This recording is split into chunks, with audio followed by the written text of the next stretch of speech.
Anyone who's ever been to the seaside knows that the seas around Britain are perfectly safe from sharks.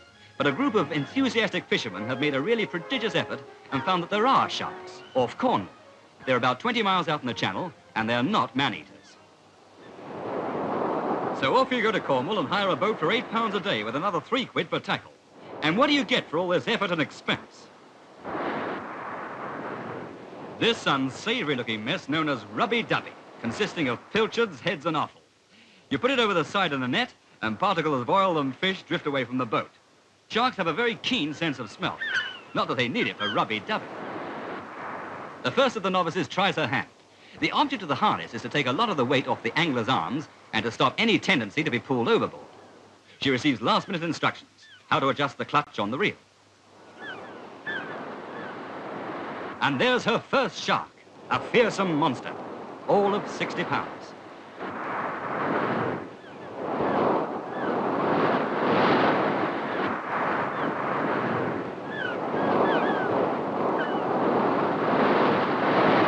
The fishermen say there is no cruelty whatever in the angling of sharks. They're just hooked, then gaffed, then bashed on the head with a bit of lead piping and shoved below decks. No trouble at all.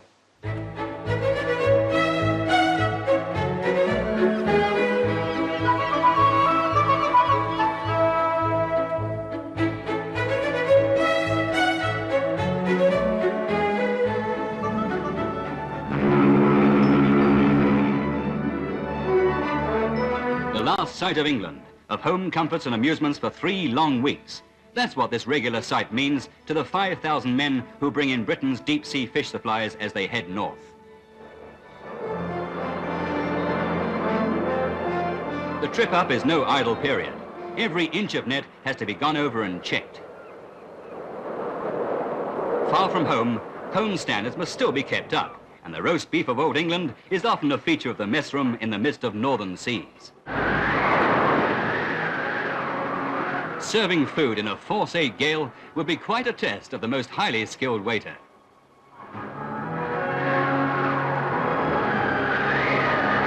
Soon, the ship will be on the fringe of the best fishing, off the coast of Iceland, where the newly enforced 6-mile limit means a very narrow margin of permitted fishing waters.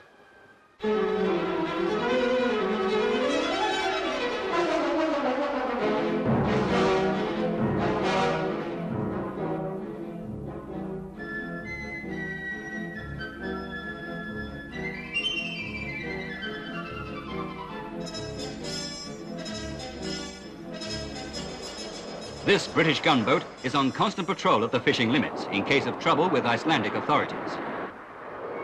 The skipper has given the signal to haul in. The mate undoes the knot, fastening the cod end. And out they tumble, alive, alive-o. Another catch safely on deck.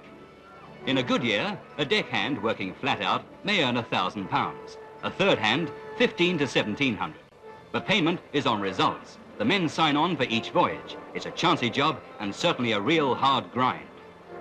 As soon as they're inboard, the fish are gutted and washed before being stored in ice.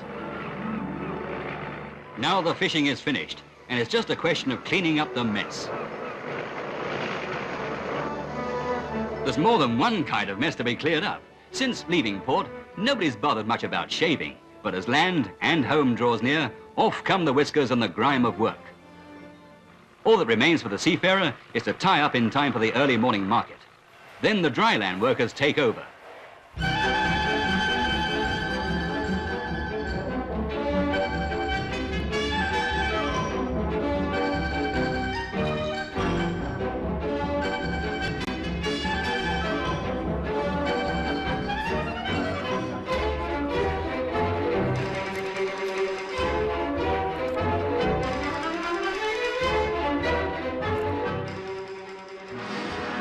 Every year, millions of shellfish are taken out of the sea, but there are still as many good ones in it as ever came out of it. And the aristocrat of them all is the oyster.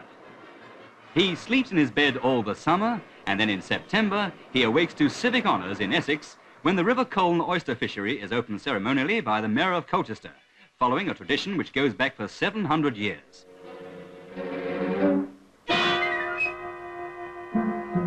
A century ago, oysters were everybody's food.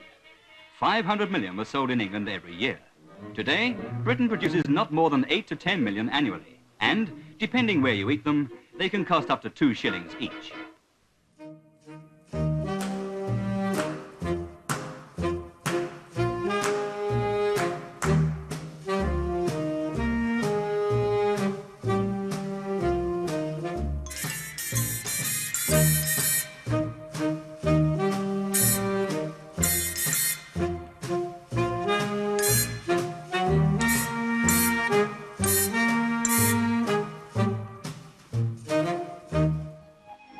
Cockles and mussels alive, alive-o was one of the old cries of London.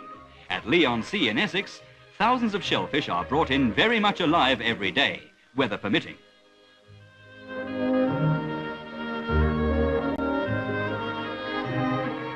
And they've sheds on the spot to cook them in.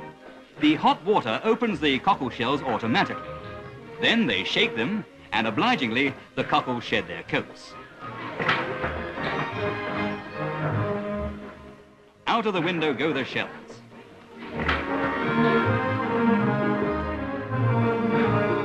There's nothing, say some people, like a pint of nice fresh cockles. Unless, of course, it's a jar. This factory, near London, bottles more than 300 tons of shellfish every year. Shellfish stalls are fewer in big cities today, but you'll still find them on Derby Day at Epsom. Not everybody likes shellfish, but nearly 25,000 tons are eaten in Britain each year.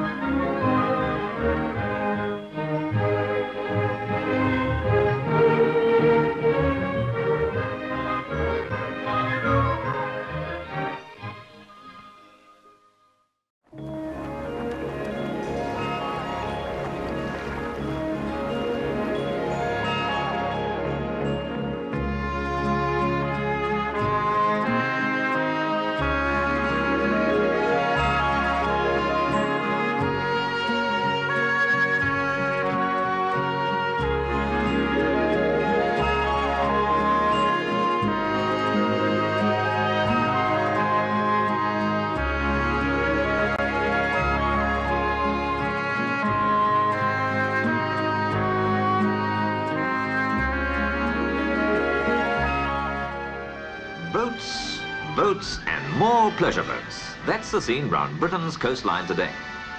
With overcrowded roads and beaches, everyone, it seems, wants to get afloat during the summer. Nearly 1 million people in these islands are now bitten with the boating bug, a sport or pastime that's growing more rapidly in Britain than any other. Boating or yachting is not only for millionaires nowadays. Boats can cost £40,000 or more, but they can also be bought for as little as £400 to £500, about the same price as a small family saloon car. For many people, a boat is a weekend cottage, with the added attraction of being able to move it. Cooking space in the galley, with gas stove and sink, and good accommodation, have become more and more important over the last few years, as this sport has changed from an essentially man's game to a family pastime. This increased production of boats has been mainly due to the use of new boat building techniques, particularly glass fiber construction, over the last 10 years. Boats which would take 3 months to build by traditional methods are now being turned out in 2 weeks. A glass fiber hull and deck, bonded together to form one unit, means no leaks and little maintenance for the owner. At the last International Boat Show in London, 55% of the boats exhibited were made of glass fiber.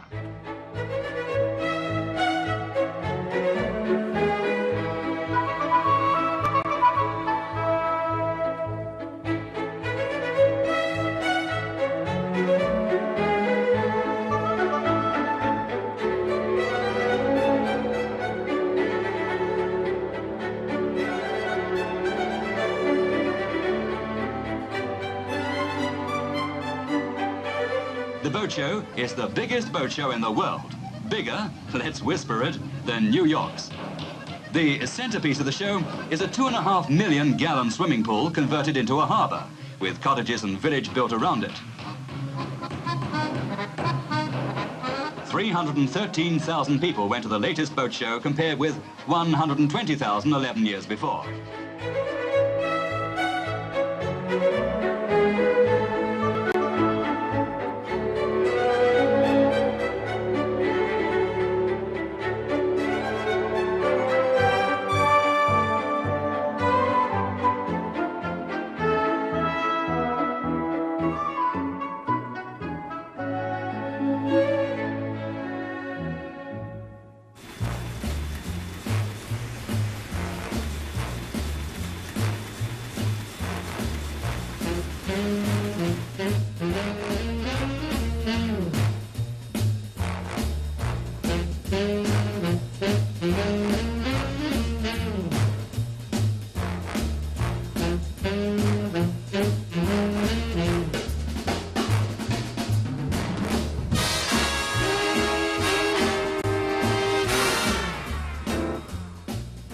pre-race briefing, Sir Max Aitken, founder of the event, wishes everyone good luck.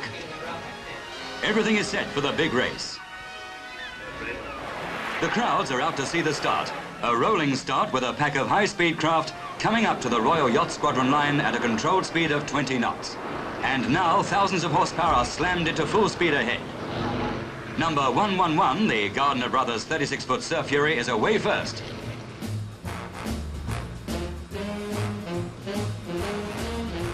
Streaking past spectator craft off cows, the aluminium-built Flying Fish, number 275, is fourth, with Lady Aitken well placed at ninth. Lady Aitken, mother of 2 children, took up offshore powerboat racing in 1963 to finish 5th in the cows to Torquay race. Today, nothing will keep her away from the sport.